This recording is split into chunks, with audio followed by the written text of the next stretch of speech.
விவிலியம் அறிவோம். வணக்கம் அன்பர்களே, இன்று நாம் அறிய போகும் பகுதி யோவானர் செய்தி அதிகாரம் 4. சமாரிய பெண் ஒருவரும் இயேசுவும். யோவானை விட இயேசு மிகுதியான சீடர்களை சேர்த்து கொண்டு திருமுழுக்கு கொடுத்து வருகிறார் என்று பரிசேயர் கேள்வியுற்றனர். இதை அறிந்த இயேசு யூதேயாவை விட்டு அகன்று மீண்டும் கலிலேயாவுக்கு சென்றார். ஆனால் உண்மையில் திருமுழுக்கு கொடுத்தவர் இயேசு அல்ல, அவருடைய சீடர்களே. கலிலேயாவுக்கு அவர் சமாரியா வழியாக செல்ல வேண்டியிருந்தது. அவர் சமாரியாவில் உள்ள சிக்கார் என்னும் ஊருக்கு வந்து சேர்ந்தார். யாக்கோபு தம் மகன் யோசேப்புக்கு கொடுத்த நிலத்துக்கு அருகே அந்த ஊர் இருந்தது. அவ்வூரில் யாக்கோபின் கிணறும் இருந்தது. பயணத்தால் களைப்புற்றிருந்த இயேசு கிணற்று ஓரமாய் அமர்ந்தார். அப்போது ஏறக்குறைய நண்பகல். அவருடைய சீடர் உணவு வாங்குவதற்காக நகருக்குள் சென்றிருந்தனர். சமாரிய பெண் ஒருவர் தண்ணீர் மொள்ள வந்தார். இயேசு அவரிடம், குடிக்க எனக்கு தண்ணீர் கொடும் என்று கேட்டார். அச்சமாரிய பெண் அவரிடம், நீர் யூதர், நானோ சமாரிய பெண், நீர் என்னிடம் குடிக்க தண்ணீர் கேட்பது எப்படி என்று கேட்டார். ஏனெனில் யூதர்கள் சமாரியரோடு பழகுவதில்லை. இயேசு அவரை பார்த்து, கடவுளுடைய கொடை எது என்பதையும் குடிக்க தண்ணீர் கொடும் என கேட்பவர் யார் என்பதையும் நீர் அறிந்திருந்தால் நீரே அவரிடம் கேட்டிருப்பீர், அவரும் உமக்கு வாழ்வு தரும் தண்ணீரை கொடுத்திருப்பார் என்றார். அவர் இயேசுவிடம், ஐயா, தண்ணீர் முள்ள உம்மிடம் ஒன்றுமில்லை, கிணறும் ஆழமானது. அப்படி இருக்க வாழ்வு தரும் தண்ணீர் உமக்கு எங்கிருந்து கிடைக்கும்? எம் தந்தை யாக்கோபை விட நீர் பெரியவரோ? அவரே எங்களுக்கு இக்கிணற்றை வெட்டி தந்தார். அவரும் அவருடைய மக்களும் கால்நடைகளும் இதிலிருந்துதான் தண்ணீர் குடிப்பது வழக்கம் என்றார். இயேசு அவரை பார்த்து, இந்த தண்ணீரை குடிக்கும் ஒவ்வொருவருக்கும் மீண்டும் தாகம் எடுக்கும். நான் கொடுக்கும் தண்ணீரை குடிக்கும் எவருக்கும் என்றுமே தாகம் எடுக்காது. நான் கொடுக்கும் அதை குடிப்பவருக்குள் பொங்கி எழும் ஊற்றாக மாறி நிலை வாழ்வு அளிக்கும் என்றார்.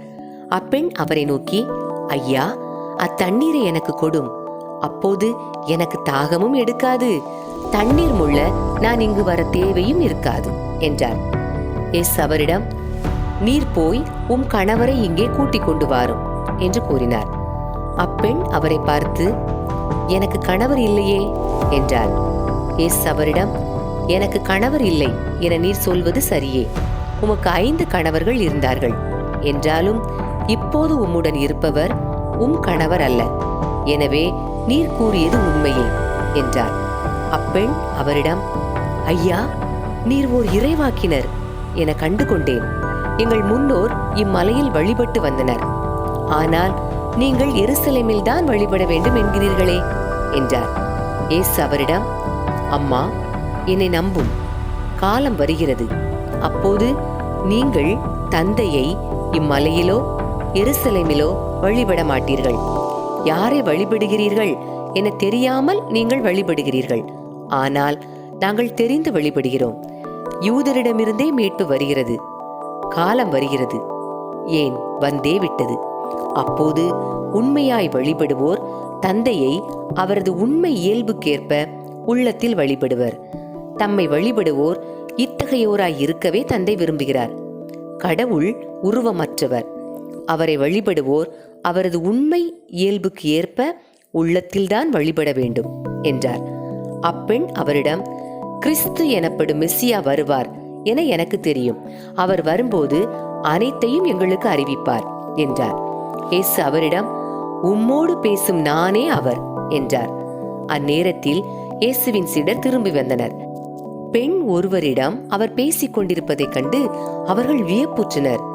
எனினும் என்ன வேண்டும் என்றோ, அவரோடு என்ன பேசுகிறீர் என்றோ எவரும் கேட்கவில்லை. அப்பெண் தம் குடத்தை விட்டுவிட்டு ஊருக்குள் சென்று மக்களிடம், நான் செய்த எல்லாவற்றையும் என்னிடம் சொன்ன மனிதரை வந்து பாருங்கள், அவர் மெஸ்ஸியாவாக இருப்பாரோ என்றார். அவர்கள் ஊரிலிருந்து புறப்பட்டு இயேசுவிடம் வந்தார்கள். அதற்கிடையில் சீடர், ரபி, உண்ணும் என்று வேண்டினர். இயேசு அவர்களிடம், நான் உண்பதற்குரிய உணவு ஒன்று உண்டு, அது உங்களுக்கு தெரியாது என்றார். யாராவது அவருக்கு உணவு கொடுத்திருப்பார்களோ என்று சீடர்கள் தங்களிடையே பேசிக் கொண்டார்கள். இயேசு அவர்களிடம், என்னை அனுப்பியவரின் திருவுளத்தை நிறைவேற்றுவதும் அவர் கொடுத்த வேலையை செய்து முடிப்பதுமே என் உணவு. 4 மாதங்களுக்கு பின்தான் அறுவடை என்னும் கூற்று உங்களிடையே உண்டே. நிமிர்ந்து வயல்வெளிகளை பாருங்கள். பயிர் முற்றி அறுவடைக்கு தயாராய் உள்ளது. அறுப்பவர் கூலி பெறுகிறார். நிலைவாழ்வு பெறுவதற்காக மக்களை கூட்டிச் சேர்க்கிறார். இவ்வாறு விதைப்பவரும் அறுப்பவரும் ஒருமிக்க மகிழ்ச்சி அடைகின்றனர். நீங்கள் உழைத்து பயிரிடாததை அறுவடை செய்ய நான் உங்களை அனுப்பினேன். மற்றவர்கள் உழைத்தார்கள், ஆனால் நீங்கள் அந்த உழைப்பின் பயனை அடைந்தீர்கள். இவ்வாறு விதைப்பவர் ஒருவர், அறுவடை செய்பவர் வேறு ஒருவர் என்னும் கூற்று உண்மையாயிற்று என்றார். நான் செய்தவை அனைத்தையும் என்னிடம் சொன்னார் என்று சான்று பகர்ந்த பெண்ணின் வார்த்தையை முன்னிட்டு அவ்வூரில் உள்ள சமாரியர் பலர் இயேசுவிடம் நம்பிக்கை கொண்டனர். சமாரியர் அவரிடம் வந்தபோது அவரை தங்களோடு தங்குமாறு கேட்டுக்கொண்டனர். அவரும் அங்கு 2 நாள் தங்கினார். அவரது வார்த்தையை முன்னிட்டு இன்னும் பலர் அவரை நம்பினர். அவர்கள் அப்பெண்ணிடம், இப்போது உம் பேச்சை கேட்டு நாங்கள் நம்பவில்லை. நாங்களே அவர் பேச்சை கேட்டோம். அவர் உண்மையிலேயே உலகின் மீட்பர் என அறிந்து கொண்டோம் என்றார்கள். அந்த 2 நாட்களுக்கு பிறகு இயேசு அங்கிருந்து கலிலேயாவுக்கு சென்றார்.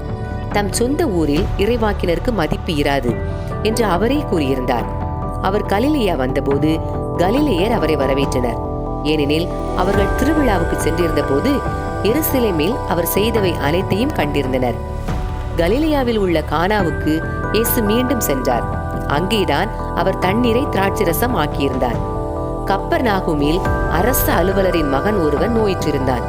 இயேசு யூதேயாவிலிருந்து கலிலேயாவுக்கு வந்திருப்பதாக கேள்விப்பட்ட அரச அலுவலர் அவரிடம் சென்று சாகும் தருவாயில் இருந்த தம் மகனை நலமாக்க வருமாறு வேண்டினார்.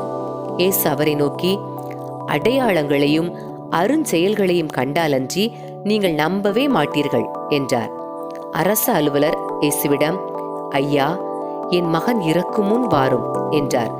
இயேசு அவரிடம், நீர் புறப்பட்டு போம், உம் மகன் பிழைத்துக் கொள்வான் என்றார். அவரும் இயேசு தம்மிடம் சொன்ன வார்த்தையை நம்பி புறப்பட்டு போனார்.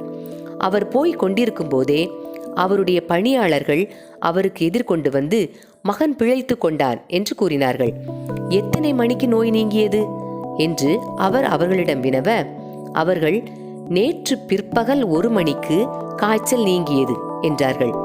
உம் மகன் பிழைத்து கொள்வான் என்று இயேசு அந்நேரத்தில்தான் கூறினார் என்பதை அவன் தந்தை நினைவு கூர்ந்தார். அவரும் அவர் வீட்டார் அனைவரும் இயேசுவை நம்பினர்.